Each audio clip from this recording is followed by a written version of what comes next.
Fort Mistral. Oui, et c'est la mobilisation générale, si on peut dire, sur toutes les régions du Sud. On va voir tout de suite sur les images. Donc, le plan Mistral a été déclenché dans plusieurs régions méditerranéennes et l'alerte rouge a été déclenchée ce matin également dans les Bouches-du-Rhône et dans le Var. Les renforts importants ont dû faire face encore aujourd'hui à une douzaine d'incendies, dont le plus important est celui de Barbennes, à côté de Marseille. Enfin, aux dernières nouvelles, d'autres feux se sont déclarés cet après-midi à Pierrefeu, dans le Var. L'autoroute du Sud a été coupée.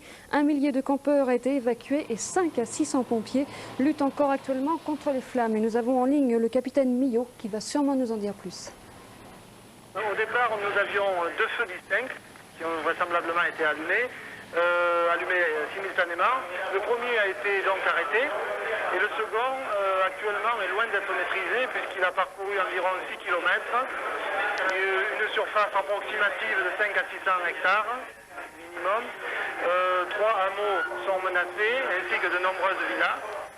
On a fait évacuer de nombreux campings et également des habitations. Pour l'instant, il n'y a pas de victimes de recensées. Tous les véhicules du département du Var sont sur le feu et comme je vous disais, l'incendie, le sinistre est loin d'être maîtrisé. Est-ce que vous pensez que les incendies sont d'origine criminelle? Apparemment oui, puisqu'il y a eu 3 allumages simultanés en des endroits différents dans le même secteur.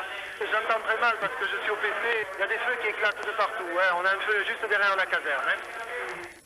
Comme quoi, malgré la surveillance accrue, les feux continuent de s'étendre et pour la plupart d'entre eux, en raison de la sécheresse et du fort Mistral. Alors pour demain, eh bien, du côté météo, ça ne s'arrange pas vraiment sur ces régions. Il fait toujours très très beau, ça c'est sûr.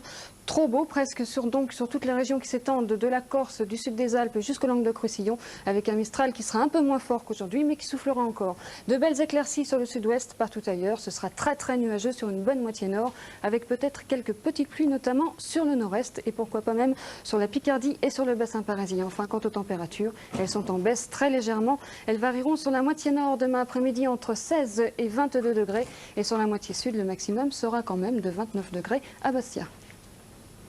Je vous rappelle la principale information de cette journée, l'épilogue dans l'affaire Greenpeace à la suite d'un accord signé sous l'égide de l'ONU. Les faux époux Turange quitteront leur prison de Nouvelle-Zélande au plus tard le 25 juillet. Ils seront en quelque sorte assignés à résidence pendant 3 ans sur une base militaire française en Polynésie. La France a accepté de faire des excuses officielles et elle versera à la Nouvelle-Zélande 50 millions environ de dommages.